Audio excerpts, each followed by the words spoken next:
So what do I say? Hi? We're live. All right. So, fair warning to everybody out there who's going to watch this or join us or pay attention to us.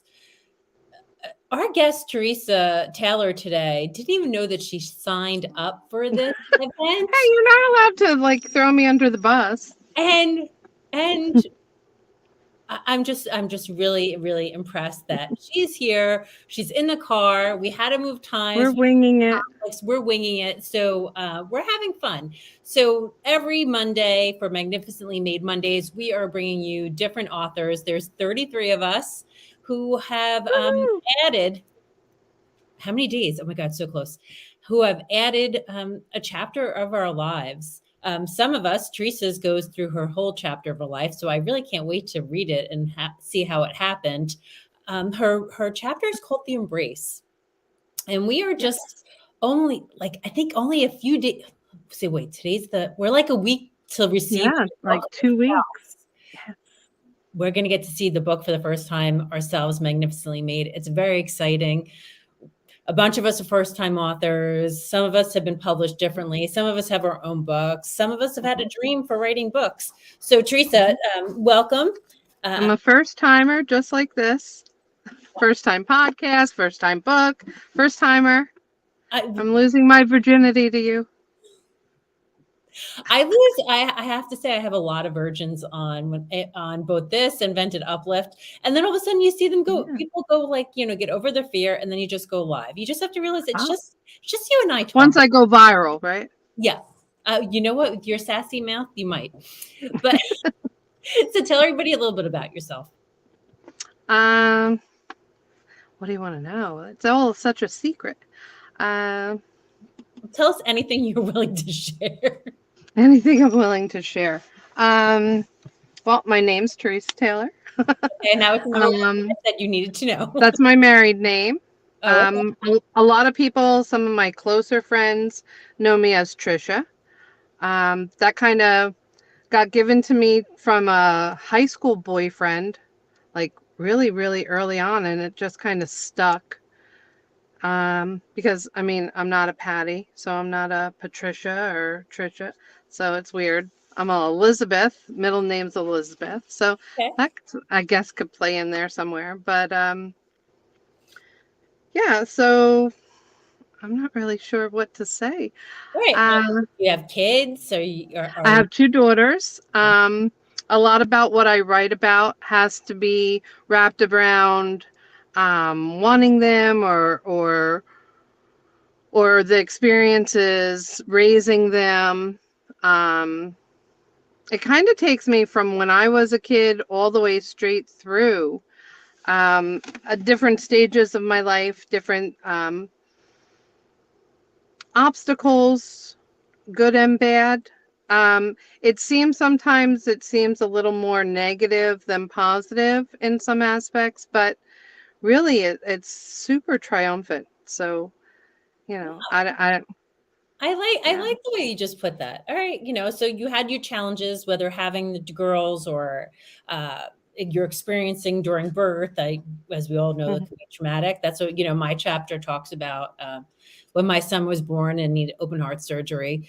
So yeah, Mm. yeah. So I'm gonna read your forward because then we were at Sora the other day, sitting next to each other. This is how when I looked at you and said, "You need to send me a picture," and you're like, "What for?" And I'm like, I still think somebody punked me. I don't believe I signed up for maybe this, Jess but signed you up. maybe. We never know. She's tricky, that one. Gotta watch I her. mean, I did ask her and she did. She said no, she didn't. She just said you might have not known what you were doing and just might I have signed up. That's possible. That is very possible because I'm not much into the whole social media. So if I just started hitting things like, "Oh, where's this take me?" and just playing with it, then all of a sudden I wind up on your calendar. All right. So then we sort of, then there was a couple of us like, at the table and it's like, okay, so who did I said one of the questions will be like who'd you write your chapter for? And then Mm, you were like, oh, mine's not as different than yours. So I'm going to read what you wrote in the beginning of the book. okay. Okay, so You're in the section that's called We Are Deeply Poetic. And you said your book, your chapter is more like a poem than written, Yes, right? Okay. yes. Not It's even very written. flowy. No, it's written. It's very flowy. Okay. So, and your chapter is called The Embrace. So the Hmm. dedication to the reader.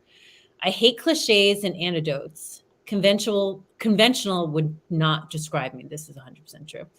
I really had to figure life out for myself. Keeping so many secrets, including my faith, this is truly written for me, for the inner child and awe of nature and the freedom we take for granted in our youth. To acknowledge all the humiliation, fear, and hurt we surrendered to as teenage girls. Then to appreciate the woman I have become and the wisdom I am capable of sharing. Mm. I read something in a book given to me called Blue Denim and Lace by Dr. Jack Hiles. Anybody can measure a fallen tree. Character measures the tree while it is still standing. It isn't death that makes something sacred, it is life. Thanks, Mom, for leaving the book behind and turning down pages and underlining verses. It gave me an idea of the woman you were and the woman I want to be. To the memory of Diane Jean Zawaski Leopard and all the motherless daughters of every age. The fairy tale is possible. Have faith. Mm. So I think actually, just in that, I think you're very vulnerable just in what you've written there. Yeah, yeah. So tell me, It'll be interesting to see a lot of people's reaction to what I wrote because it's very honest, but yet very vague. So, like, it's going to lead a lot to the reader's imagination as to where they want to take it. And it may not be factual, or it may. It depends on, how they read it. It's, I know a lot of people were like, oh, well, it's supposed to be really something heartfelt about you. Um, and then I was like, well, there's not really, everything is true in there. And pretty much any level that you want to take it to would be true. But again, it's written so vaguely, I don't know how it'll be taken. I don't know how some people might just read through it very poetically and be like, oh, all right, whatever. And then other people will read it and be like, wait, what? So so in the forward then, okay, you write about your mom. Was your mom not part of your life? my mom passed away when I was, well, early on. She went into the hospital when I was 11, and then she had pretty much stayed in the hospital throughout that year, and she passed shortly after my 13th birthday. Oh, wow. So she had cancer and she fought it for a while, but then, as things go, back then they didn't have half of what they have now. Um, What kind of cancer did mom have? Myeloma. Myeloma. So it was definitely a tragic point, like, a defining point in people's life. Like everything in my life changed, and then looking back at to different things and defining points in my life, how, like, notice, like, it totally changed the whole trajectory of your life. Like, Yeah, I it mean, nothing was the same. you were a baby to be without your mom. Yeah, yeah, yeah, it was different. And then, we were really on our own. I have two sisters and a brother as well, all older. I am the baby of the four. Um, but yeah, all our lives at that point took a very different direction, and like being older now, you can kind of sit back and see it. And I saw it then too, but it was more of a anger and resentment to, like, how could this happen? And now it's like, okay, that's why I am, that's my strength now, because if you can make it through that, you could really pretty much make it through anything else. Yeah. So But then life will surprise you.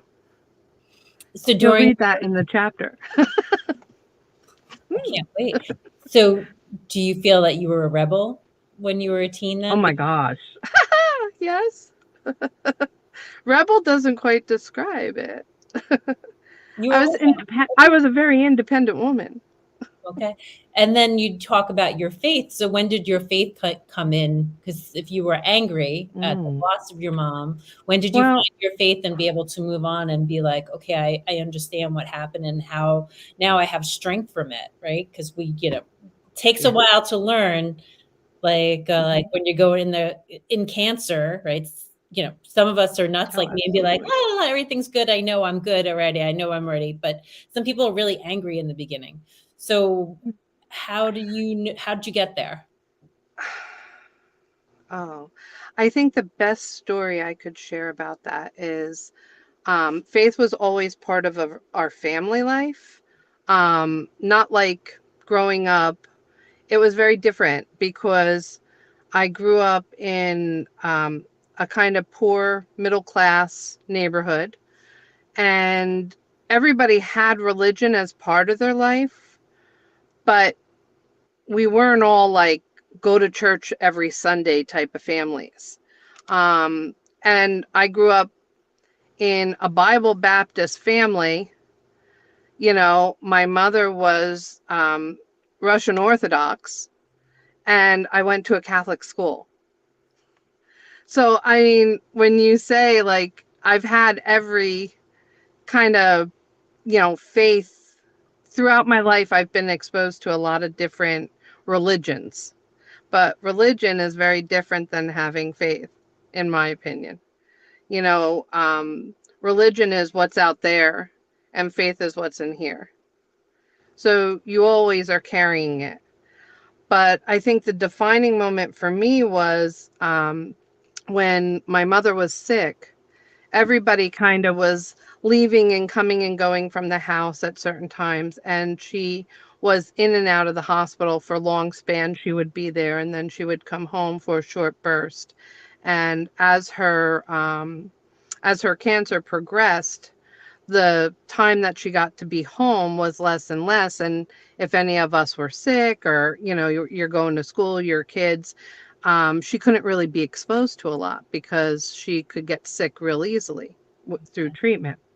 So the one time that she came home, she had our pastor come into the house along with other members of the church, and they did a hands-on prayer, like a healing session. Yeah.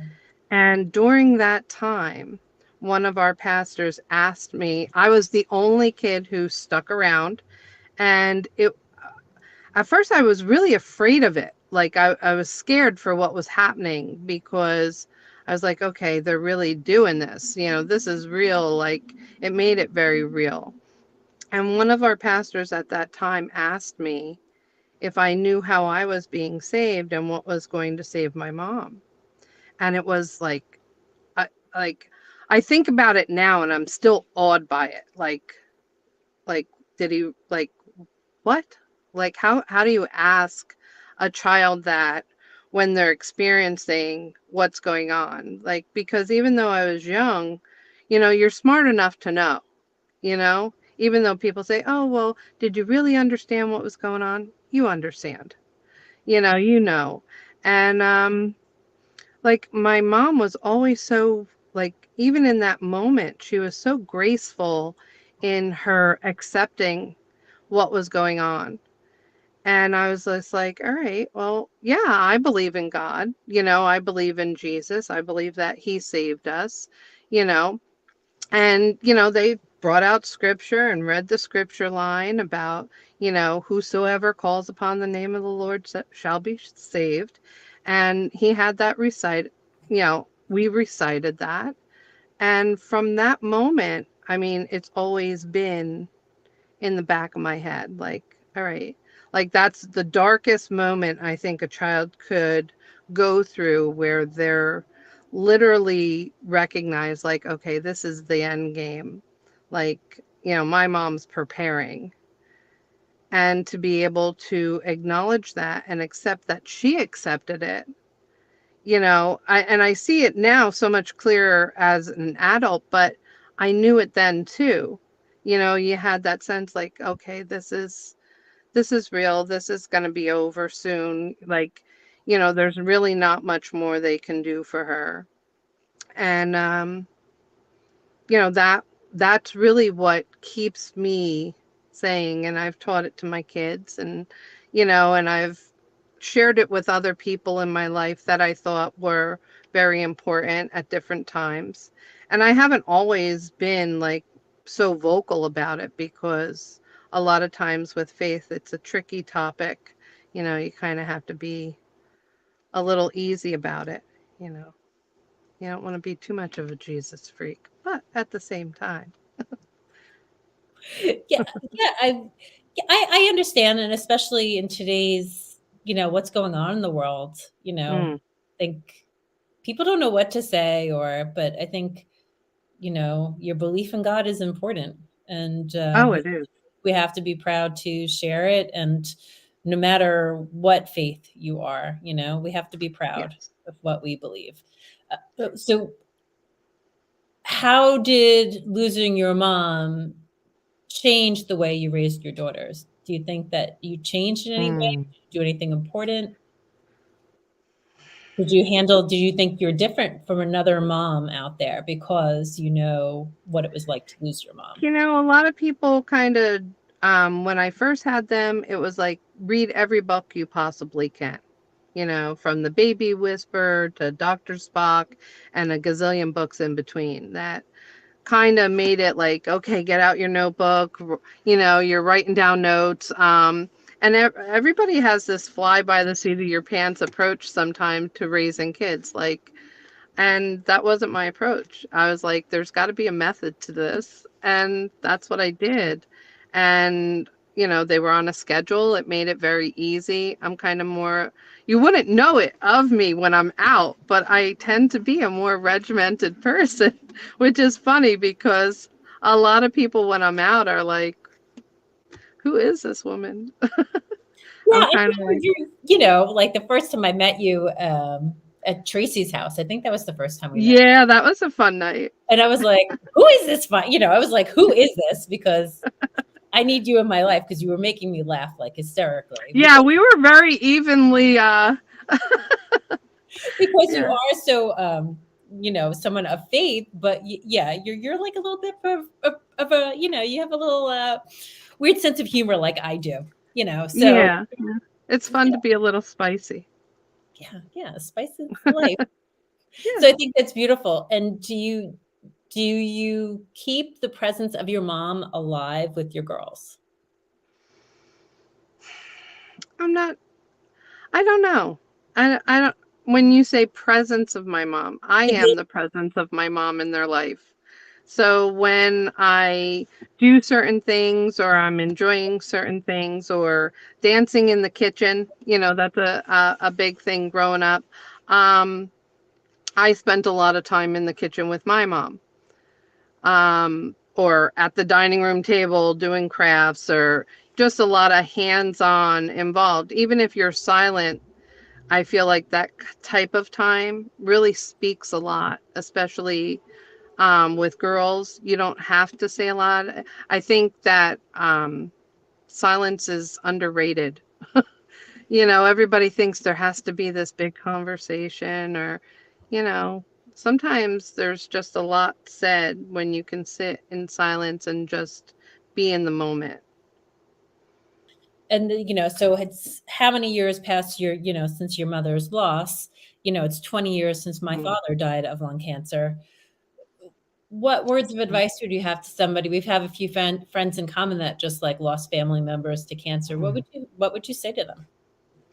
Well, I don't know if I would focus so much on the cancer part. I mean, one of my best friends, also our children are very much in the same age, and I really connect with them still. I'm still a part of their life. I'm still involved in their life. I wouldn't say it's so much. as focusing on cancer as it is focusing on that, regardless of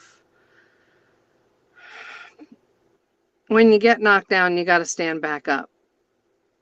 You just have to. And, you know,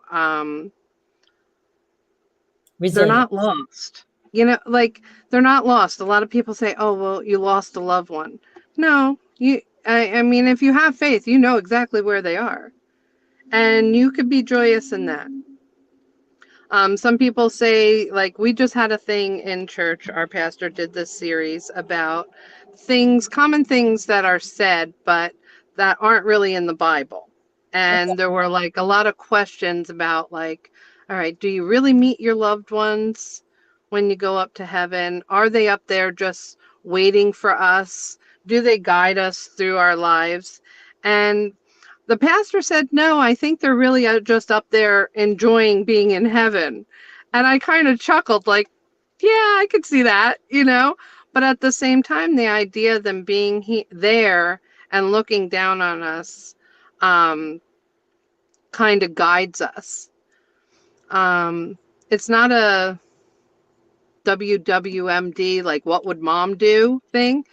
It's a WWJD, what would Jesus do, you know?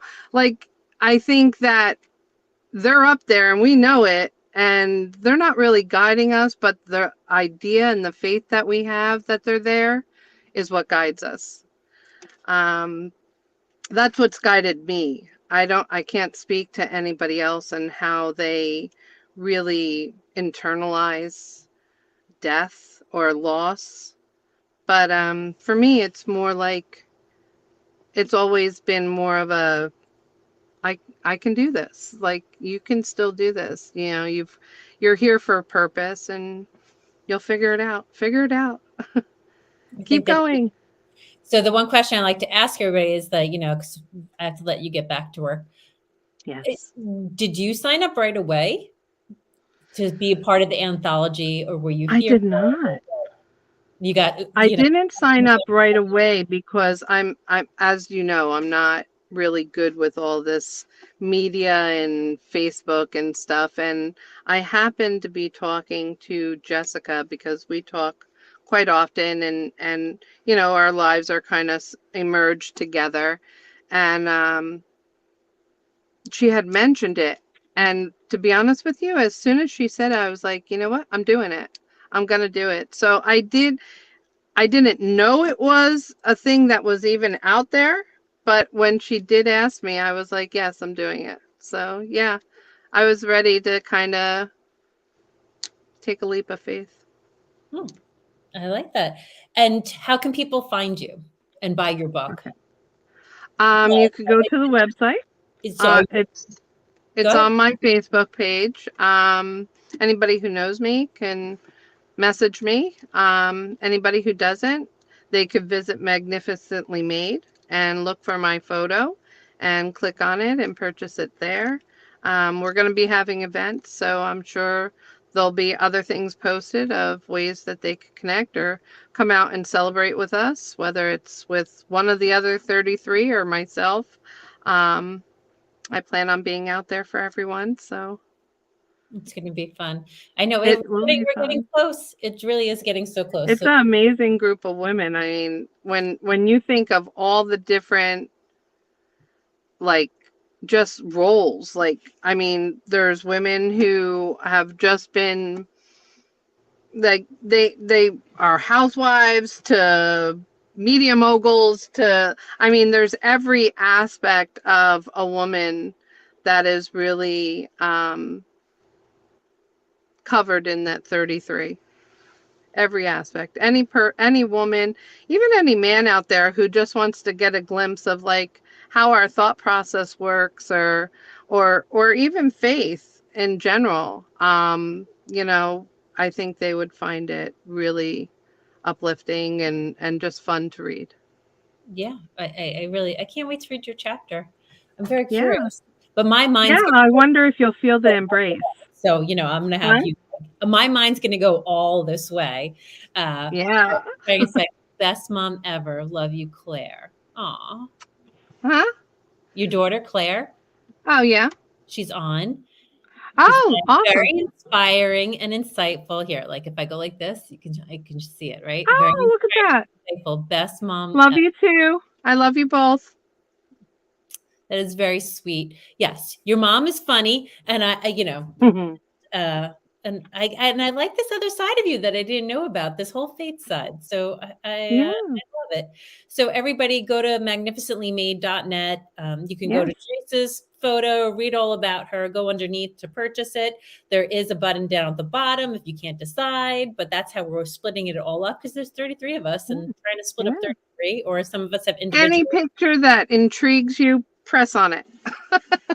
Yeah, we just want to be 11/11. It's coming out. So Yes. we're only like 22 days away, or something like that, if I did my math right. But don't trust me right now because I'm like a little out of it. So it's soon, and we have a big event Yeah. coming, and we're all going to be having signings locally, and it's going to be great. So stay tuned. It'll And be next a blast. day we will have another author with you. Wait, what's today? Oh no. Who's up next? Yeah, Susan Giacchi was next week. Oh. But she just messaged me to cancel. She has to reschedule. So Ah, I bummer. have to fill a She's slot. awesome. She is. She drove all the way from Jersey to Staten Island to make me a tray of food for my event the other day. Like, Oh, how nice. desserts and like really I know. beyond. I think she's the one that makes that crazy candy, the cereal stuff, right? It looked insane, but I'm gluten free. Oh my So gosh. it looked so good. I was like It's a gonna sugar coma. You be happy. Be happy you're gluten free. yeah, but I'm gluten free, but yeah, my blood work just came back that I have like borderline diabetes. Plenty of gluten. Having plenty of sugar, so I won't worry about that.